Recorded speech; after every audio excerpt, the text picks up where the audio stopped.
All right. I call to order the Pleasant Hill School Board meeting. First order of business is the Pledge of Allegiance. I pledge allegiance to the flag of the United States of America and to the republic which stands one nation under God, indivisible, with liberty and justice for all. Item 1.2 is our mission statements. Stephen, you want to read that today? Absolutely. Our mission is to graduate all students with high levels of academic and personal achievement, ready for post-secondary excellence, prepared for productive, compassionate citizenship through research-based instruction and a collaborative system of support. Thank you. Item 2.0, any changes or additions, Jim? All right. And 3.1, we have a presentation from Renaissance Star Assessment.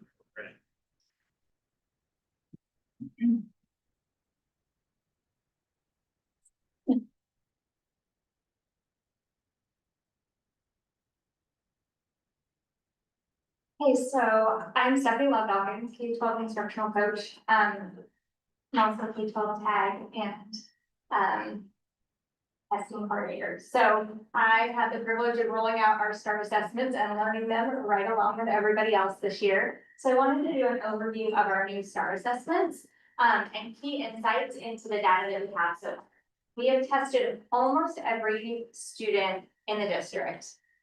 We had one class that got stuck on a field trip today, and then the last class I have to pull a few kids from. But otherwise, we have almost 100% of our kids assessed at this time. So that is where we're at. So here's some key insights for our STAR data. So first of all, the benefits of the transition to STAR, because we've used DIBELS for a long time.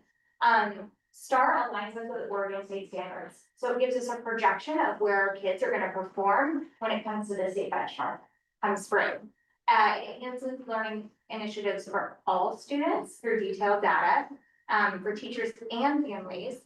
The lesson paths are designed for each student to fill in gaps and move them forward on rails and activities.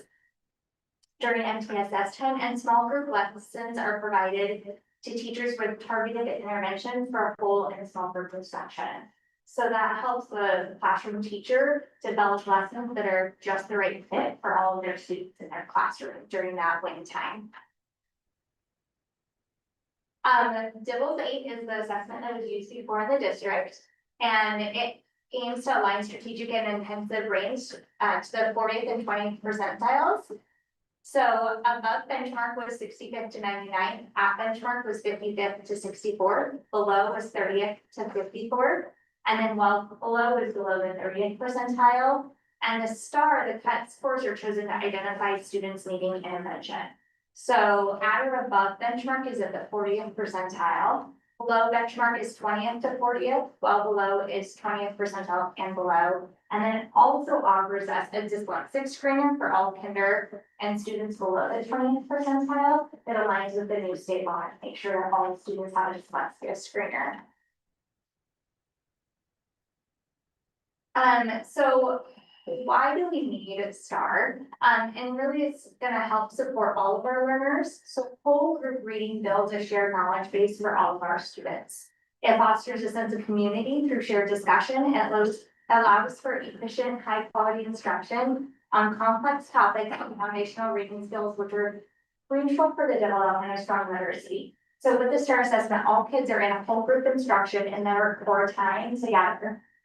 It also allows for a breakdown of small group instruction and provides resources for that small group instruction for those students between the 20th and 40th percentile. And then it helps us break out which are those students that need our interventions groups, which are the 20th percentile and below. And to support those kids, and then the students who need individual education plans. And then it provides pathways for intervention so that we have more data to provide those individual education plans to students who need to be individually assessed at those levels.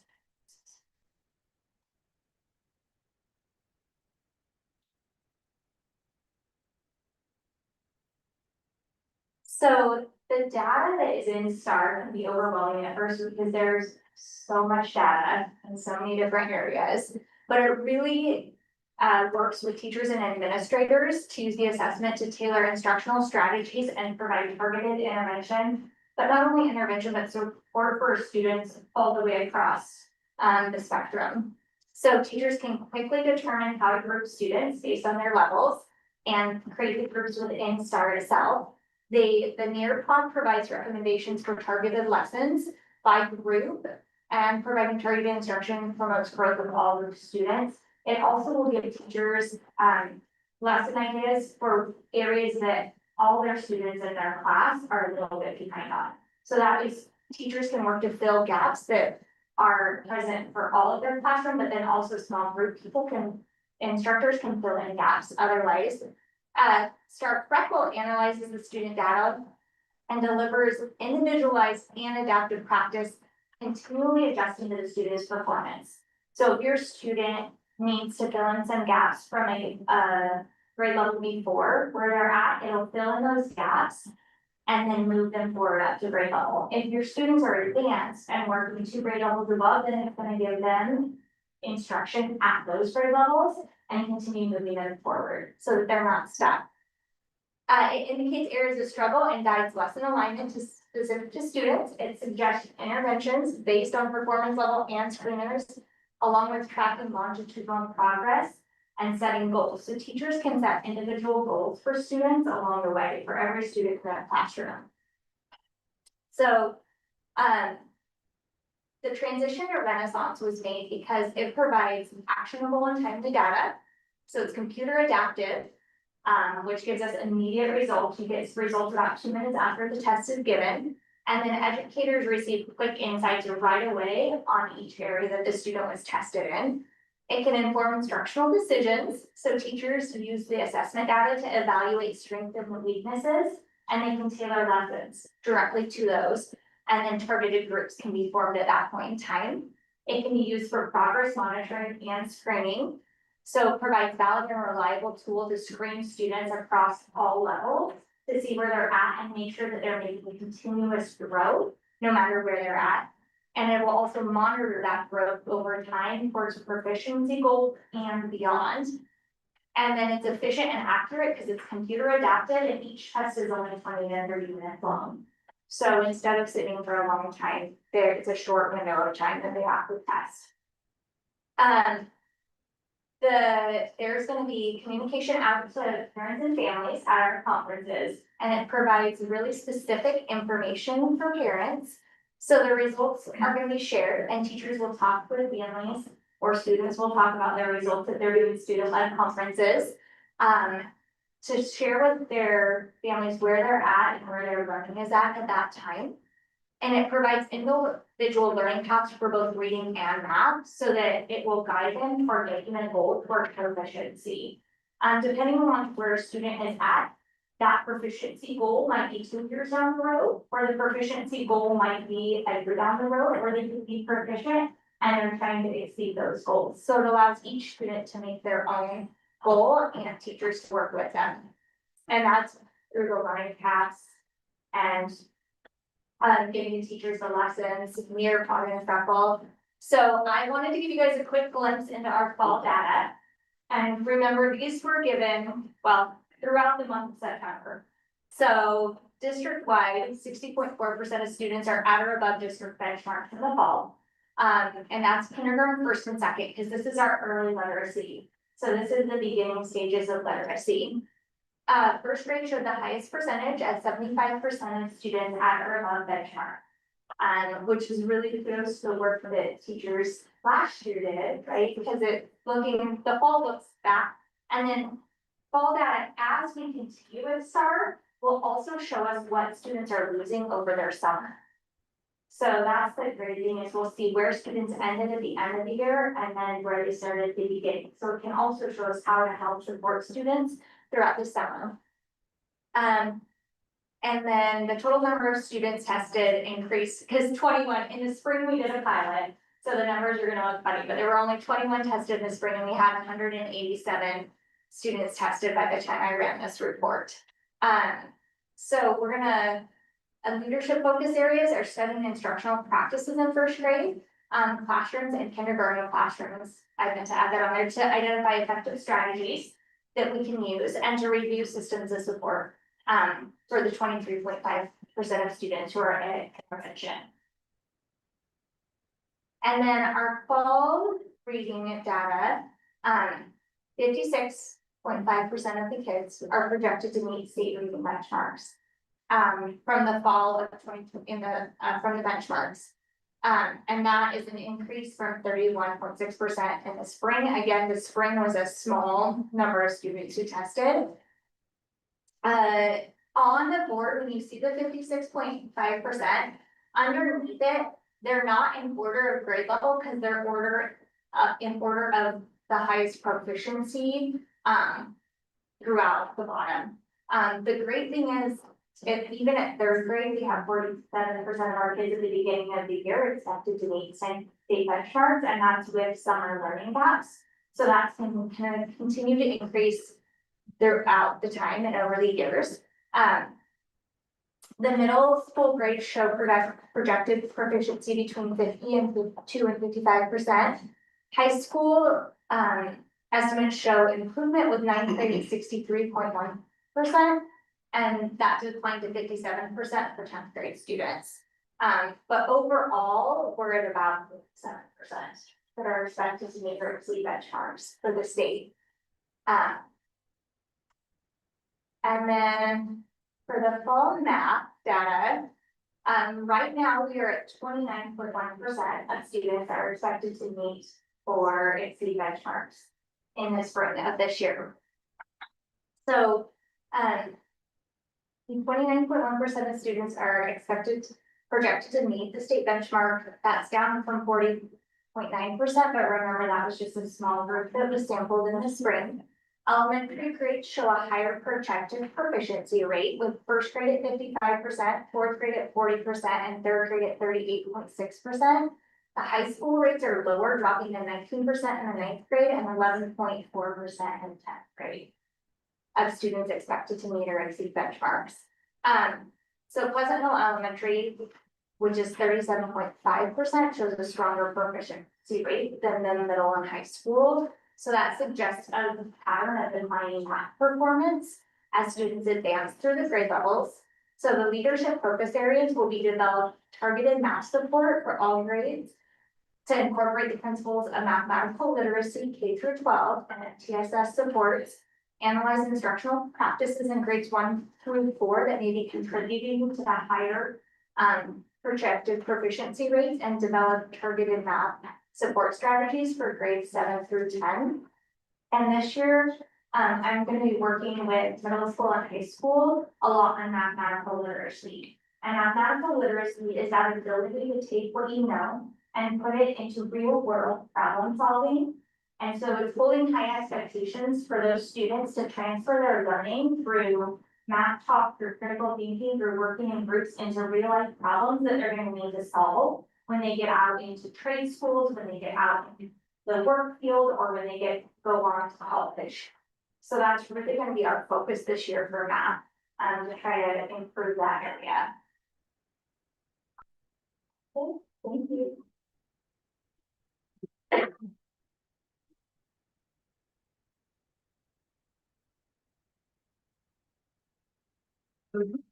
How often are you gonna test, or do we just test? Oh, thank you. We're gonna test 3 times a year. So we'll test again in January and then again in May. Our windows. So we'll have 3 testing.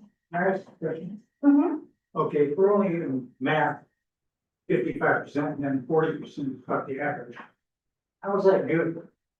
40% of the kids have failed. 60% of failed, 40% of them are passing, and reading is just a fad.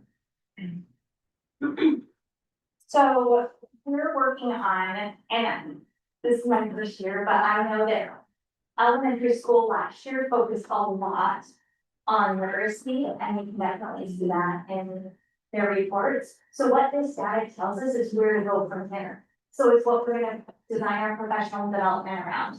It's where I'm coming in to support teachers and help them to support kids to increase that proficiency rate. So this is the first time we've ever had a district-wide testing to give us that information that tells us what we need to work on. So this is where we're all gonna wrap around and come in and support as administrators, as an instructional coach, as teachers, to make sure that we can get more kids to proficiency. Right now, last year, the state average for amount of students who were meeting or exceeding was 41% in most districts. So Pleasant Hill is above most districts in literacy. Still fairly. It, So the term So- proficiency is probably misused, but it's one that's widely known. It Yeah. doesn't necessarily mean if you don't score proficiency, then you fail, right, and you won't succeed in life. Then doesn't mean that at all. It's a high standard that we're reaching for students. And not every student will be there at a particular time. Some folks don't get there until, we see it every single year. Mhm. Yeah. Yeah, and that's why the plan, I mean, you're not gonna see, we're not gonna come from probably 29% to 54% in a year. It's gonna take time and training and access, because the kids need time to fill in those gaps. And so now we have a good set to know where to work from, so that we can best support them and know where to go from here to fill in all of the gaps that they might have. Thank you. And are we gonna get reports back after each like exam period? Is that the Yes. plan? Okay, That's the plan. thank you. Any other questions from you guys? All right. Thank you for the presentation, Laurel. Thank you very much. On to next is public forum. Before we go into that, I just want to give a quick update. So I'm sure many of you are here regarding the employee from a few weeks ago, and I just want to let you all know that employee's still on administrative leave as the district goes through the investigative process. I mean, that's a process that is outlined that we have to follow by Oregon law and policy, board policy, as well as the collective bargaining agreement. We still do want to hear the community's feedback. I know I have a couple forms for public comment, so we will get to those in one sec here. The district as a whole, though, has had a longstanding policy about public comment regarding specific employees of the district. If you have any complaints about a specific employee or commendations, we would love to have you submit those to superintendent here. We don't accept those in the public forum. But we still want to hear and take notes for anything that needs to be brought forth. The board's not making any decisions today. And yeah, so for public forum, so individuals on site, we have 2 submissions here today. During this portion of the board meeting, members of the public are specifically invited to present items of commendation and or concern at the district. Or at the discretion of the board chair, further public participation may be allowed at time of specific agenda items are under consideration. Individuals who are viewing online, we post the upcoming agenda on our website the Friday before regularly scheduled board meetings. This will allow public comment prior to the board meeting. Please click on the links and share your comments through that for the board to consider at upcoming meetings. Personnel matters may not be discussed during public at a school board meeting. Members of the public who have personnel concerns or commendations should share them directly with the district superintendent. So the first person who can stand up and comment we have is Dustin. Hi, my name is Dustin Helby. I have, kids here. Deanna is, what do they call you? Is it a pioneer? She went to school, kindergarten here, she went to school in 12th grade. They're all there. Homestead, sorry. The vocabulary escapes me. Sorry. How do I rate on the star thing? I got confused there. Still confused. I was at the last board meeting, I thought a lot about what I heard there. I'd like to clarify a couple of points. Point number one, there's a lot of talk about forgiveness in that board meeting. This issue has nothing to do with forgiveness. Jesus forgave the sinner on the cross. He did not relieve him of the responsibility here on earth of the actions that he did that put him on that cross. It's not an issue of forgiveness. It's not an issue of politics. You have your political opinions, I have mine. If you'd like to get together and discuss them, I'm happy to do that. This isn't the environment to do it. It's not an issue of politics. It's not an issue of your emotion. This is an issue of policy. I'd like to read. This is from page 52 in the 2024-2025 employee handbook. I could not find the 2025-2026 handbook. So for whoever, that's, you know, their bailiwick, you might let them know that it's not on the list. So forgive me, but this is last year's. Page 52. Staff actions on social network sites, public websites, blogs, and other social media while on or off duty, which disrupt the school environment, are subject to disciplinary action up to and including dismissal. A disruption for purposes of this policy includes, but is not limited to, one or more parents threatening to remove their children from a particular class or a particular school. Actual withdrawal of a student or students from a particular class or a particular school, and or a threatening or actual negative impact on the learning environment. I don't think there's any question that this falls. We had 2 sheriff's deputies at the last meeting. They were not there for no reason. They were not there because they happened to be in the neighborhood. They were there for a reason. I don't think there's any question that this policy qualifies.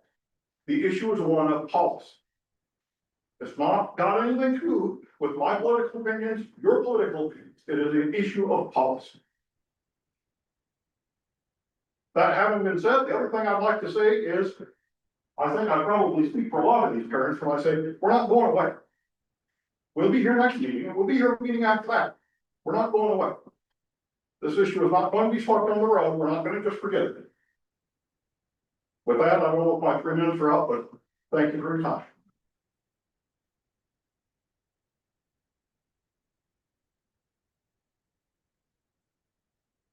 Thank you for your comments, Dustin. Next we have Maddox.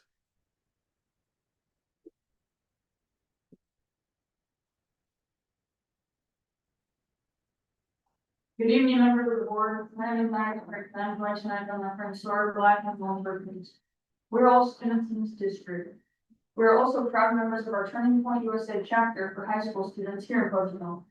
Earlier this year, we had an opportunity to attend Turning Point USA Youth Summit, where we met Charlie Kirk and heard him speak in person. His words had powerful impact on us and helped us shape our perspective as young people who are engaged in the future of this country. That's why we were shocked and deeply saddened by the news of his assassination. Losing someone who inspired and empowered so many students like us is heartbreaking. What made it even harder was learning there's an adult employed by this district who carries a position of authority over students who openly praised his death on social media. As students, it's difficult to feel safe and supported when we know there are educators who celebrate violence against someone whose beliefs align with ours. It makes us wonder how they see students like us and whether they truly believe we deserve respect and equal treatment. It also makes us worried about how effective they can be while they are hired and paid to perform. If they aren't approachable by every student, they are here to serve because of the views they are willing to publicly share. We are not asking everyone to agree with Charlie Kirk's views or ours, but we are asking for basic human decency, professionalism, and accountability for those entrusted with guiding students. No one student or adult should celebrate political violence, and no student should fear bias or mistreatment because of their beliefs. As students, we are held to a very high standard by teaching and administrative staff regarding the speech that we use in the language that is tolerated, and that is a standard that should be set by all staff themselves. Students should not be held to a higher standard than the staff enforcing the guidelines. We do believe that there should be freedom of speech, but not freedom from consequences for the speech that we use, especially when it promotes violence in any form. Forgiveness can be given, but tolerating language that celebrates violence seems more like acceptance, and that has no place in our school or community. Thank you for your time.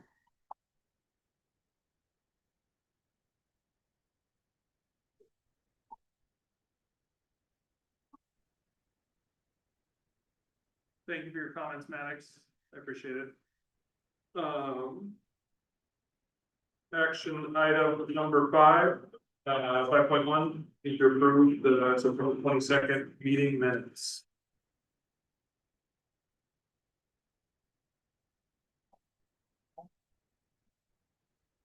Any questions about minutes? No? Other motions? I move approval of the September 22nd for meeting minutes. Second. Been moved and seconded. Further comments? All those in favor? Aye. Aye. Passes unanimously. 5.2, approval of the Division 22 standards. So, each year during this time, you have to bring, Division 22 standards in front of the board. This is a reminder. It's not the end of the year. So it's for the 24-25 year. And so this year we have actually got, a couple of items that were out of compliance. So, this is usually a pretty boring report. This year, there were 2 items that were out of compliance with the corrective action for the state. First one is on, it's like the 4th page of the report. It's around administration of state assessments. So we did not administer the required 11th grade mathematics summative assessment for the 24-25 school year. This resulted in non-compliance with the administrative rule 581 or 22-2100, administration of state assessment. Also, the exception of students with disabilities from state assessments for students with IEPs, 504s who do not take this under or alternative assessment and no parent opt-out. So the corrective action that we're providing to the state is that the district test coordinator assignment it's going to be assigned this year to Mrs. Lovedock, who's an instructional coach and a licensed teacher. And so she'll oversee all assessment administration and compliance training and timeline. We'll develop an annual training calendar for building test coordinators, include the high school assistant principal, and expand training to special education case managers to ensure that all IEP and 504 students are scheduled correctly for summative or alternative assessments. The district assessment calendar will be published. The district-wide assessment calendar aligned with the Department of Education's test schedule to guarantee timely summative testing for all required content area. And it will also do participation tracking, so require building test coordinator to monitor and report weekly participation rates, including subgrade participation during the testing window. IEP and 504 verification process will conduct a pre-testing window review of all IEPs, 504 plans to confirm which assessments, summative or alternative, or parent exempted. Each student will take and retain documentation for any opt-outs, post-testing review. Hold a debrief meeting after testing to review participation data, verify that all students with disabilities have appropriate access, and refine procedures for following year. And then the responsible parties, so district test coordinator, supervised by myself. All corrective actions will be implemented before the opening of the 25-26 statewide assessment window and monitored throughout the window. Same for the next rule, which is on the next page, which is the exception of students with disabilities from state assessments. And because it's the same corrective action, basically the same issue that we've got, the corrective action is the same for the 2 that are out of compliance with. Other than that, all other Division 22 standards are in compliance with. Sounds good. Any questions? Okay, what's up? The state assessment is 100%, I don't know. But I can tell you, having done the state assessment coordination before, when you log in as a teacher and you scroll down, it gives you the whole list of assessments. And so some of them are named very similarly, so it might be 11th grade math, statewide assessment, might be 11th grade math. Actually, it's a practice test. And so if you don't click on the right one, then you don't actually log in and take the right test.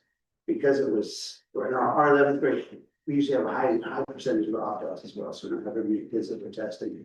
Given that it was every single student that was testing, I would say the teacher instructions as far as what to select was interpreted.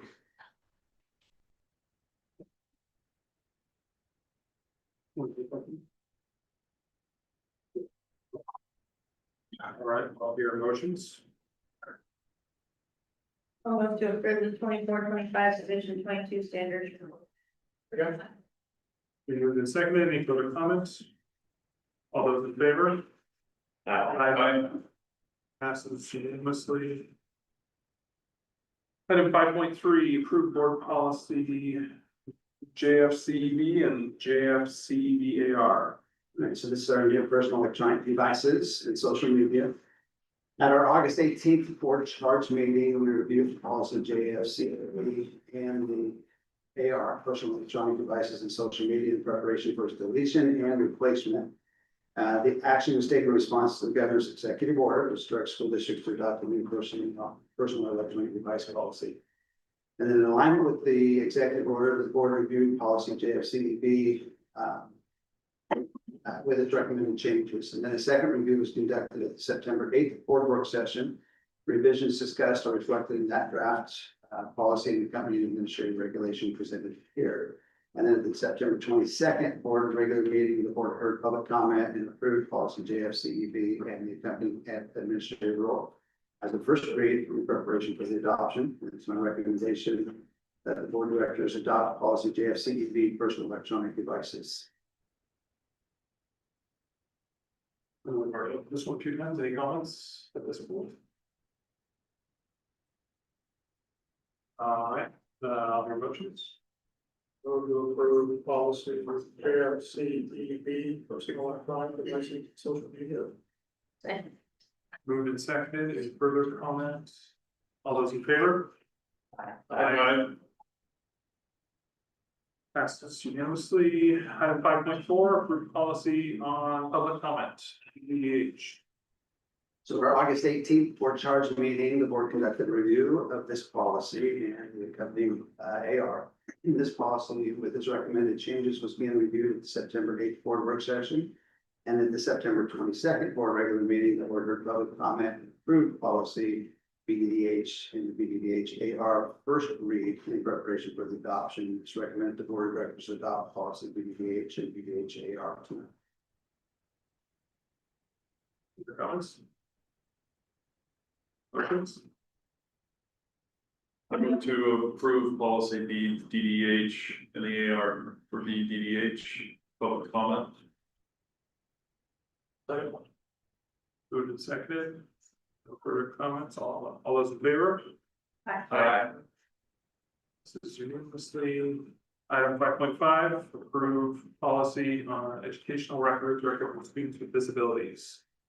And just as a reminder, this is two of them, you're gonna see this twice here, so this 5.5 is the IGBAB. And the 5.6 is the JOIGBAB.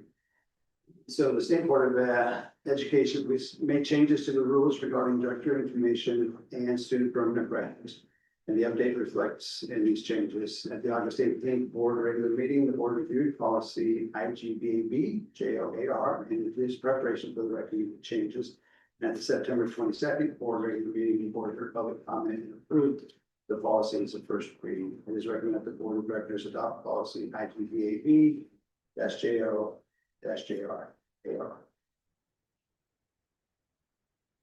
Any comments? Motions? I'll move to approve policy IGCA. Yeah, ABJO. Second. Moved and seconded. Have comments? All those in favor? Aye.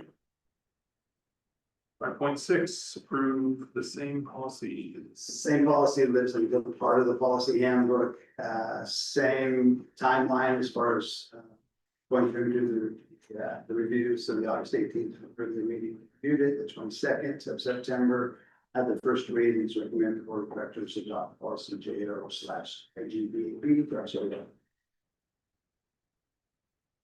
All your motions.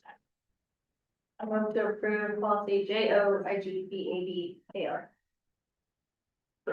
Moved and seconded. All those in favor? Aye. 5.7, approved policy on immunization, school sports participation, concussions, and other brain injuries, JHCA. So during this year, the legislature body adopted House Bill 3007, which outlines steps that must be taken when information regarding a student's concussion or other brain injury is provided to the district. State Board of Education provided additional rules by adopting the Administrative Rule 581 or 21/3007. OSBA is also recommending removing the double coding on JHCA and JHCB immunization of school sports participation, making it just JHCA immunization, school sports participation, concussions, and other brain injuries. We reviewed that at the August 18th board meeting, and then at the September 22nd board meeting, where public comment and approved it. So as a first reading, it's recommended the board of directors adopt policy JHCA. And once we I move approval of policy JHCA. Second. Second, any comments? Those in favor? Aye. All right, and then we have 5.9, approve the deletion of policy JFCEB and GBEBA. These were replaced by some of the policies we just approved. that is correct, yes. Any questions from anyone? Those two, their motions? We move to approve deletion of both at the same time, or do we need to do it individually? I did individually. Okay, I move to approve deletion of policy JFCEB. Second. Moved and seconded, all those in favor? Aye. Motions for the second one? I move to approve the deletion of policy GBEBA. Second. Moved and seconded, all those in favor? Aye. All right, on our sixth policy review, new reviews. Policy 6.1, policy JOA, directory information. All right, so this is the review portion, following review portion, if we have any updates to the policy. Besides this, those will be made and be brought back at the next meeting for a first read. The first one is policy JOA, and this is around directory information.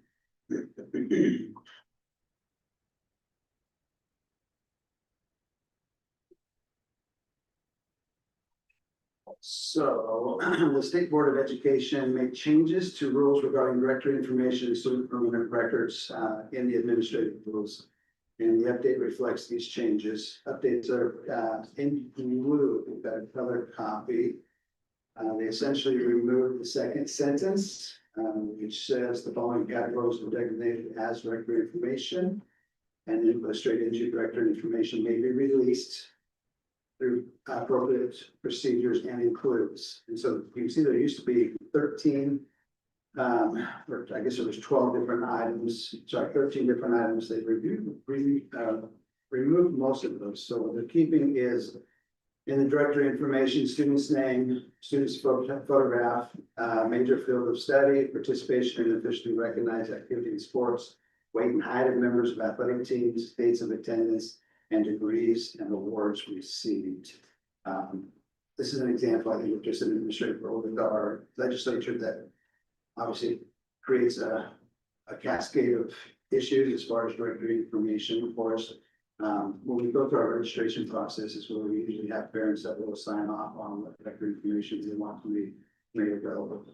But because of the change in the administrative rule, that list of items that's recently removed from the policy. Questions about directory information? There must be a deadline. Not a huge deadline for this year. I mean, as far as getting it in place, no, not like there was with the executive order. Under what circumstances do we typically release this information? Can be newsletters, and so like the biggest thing that's as far as releases, what they took out was the grade level. So if you think about it, if we send out a newsletter or something through CSAR or on our web that recognizes third grade students for student of the month or ninth grade student for student of the month. If we don't have the explicit release of that information, no, it's not part of our directory information. Sports, if you go on the USAA website, we'll list the grade level and the name of the students. Same thing if you go to a sporting event, that'll be usually in handout as well, with the, current release for that. Does that start next year? Is that what the, or when do we have this policy in place, I guess? Yes, so the policy in place. Yeah. And there'll be time to, obviously, if it's out there right now, we can go back and go back, but once it is, then we'll start to change our procedures. Any other comments? We don't need motions on these, they're just first reads, right? Yeah. Okay. 6.2, LBE denial of virtual public charter school student enrollment.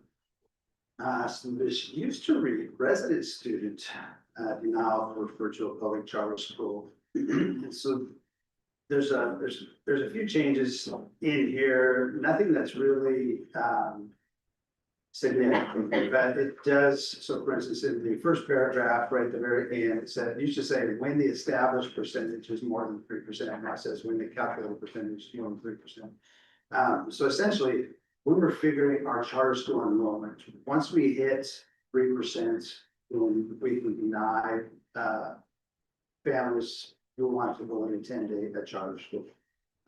That's always been the case, but this changed from established to calculated percentage. And it tells you how to calculate that percentage as well. The process really hasn't changed as far as if a parent wants to attend a charter school, we'll get notification that they're planning to attend the charter school. And there's really nothing that we have to do. I think with the 10-day waiting, or not even the waiting period, but 10 days to respond, if I don't respond, they can attend the school. If we met our 3%, then I can deny the attendance or the enrollment for the charter school. So that's the basis of a lot of the changes in here. In the second paragraph, there's a change to very end. If the calculated percentage is 3% or less, or the district sponsors the desired virtual public charter school, the district will issue a notice of approval or choose not to respond. Next paragraph, if the calculated percentage is more than 3%, and desired virtual public charter school is not sponsored by the district will issue a denial notice within 10 calendar days of receiving a notice from the parent. Talk about the notice. The notice the student is denied for enrollment for the virtual charter school. The percentage of students the district that attend virtual charter schools that are not sponsored by the district based on the most recent calculations at the time the intent to enroll was received. So essentially saying that if it's partway through the school year, if we get an intent to enroll, that we will use the most recent calculations to make the determination of whether or not we enroll above the 10%.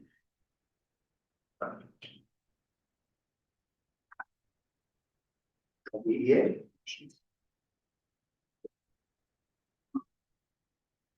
All right, policy 6.3, DBEA budget committee. So we currently have this version 2 that is has been our chosen budget committee. The changes in here are really about the equity committee. So when we talked about putting together our equity committee, which was a state mandated committee, if you remember, part of that was when an opening occurs on the budget committee, one of the equity committee members has to be part of that. And so essentially what this policy does is make that change.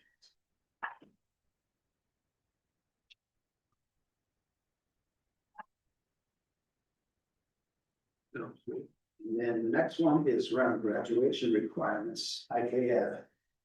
A lot of changes. If you go to page 3, there's a lot of red outs here. All of that, though, is around language of an international baccalaureate system. We don't have an international baccalaureate program, so that's all been read on the top. And this policy actually also includes the 2 new graduation requirements that will be for this year's June 127.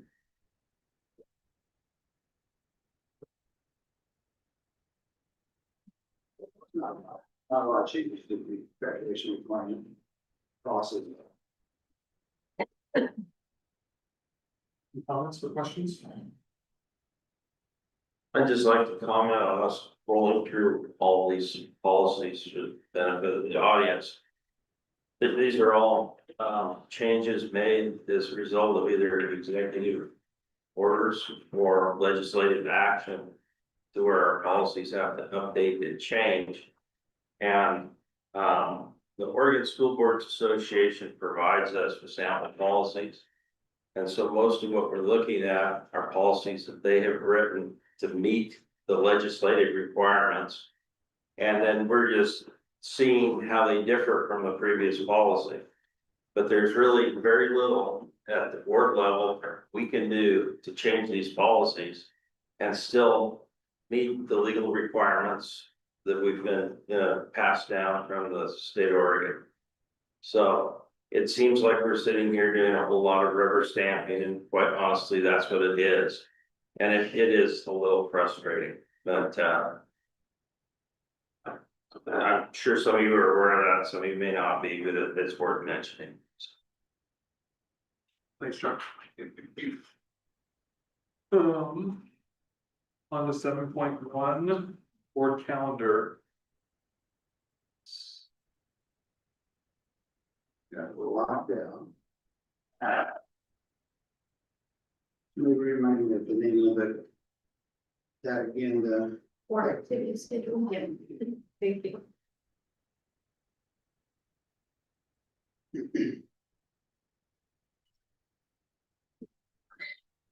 Right, so some upcoming dates, Wednesday, we've got PTO meeting in the community center at 2:15.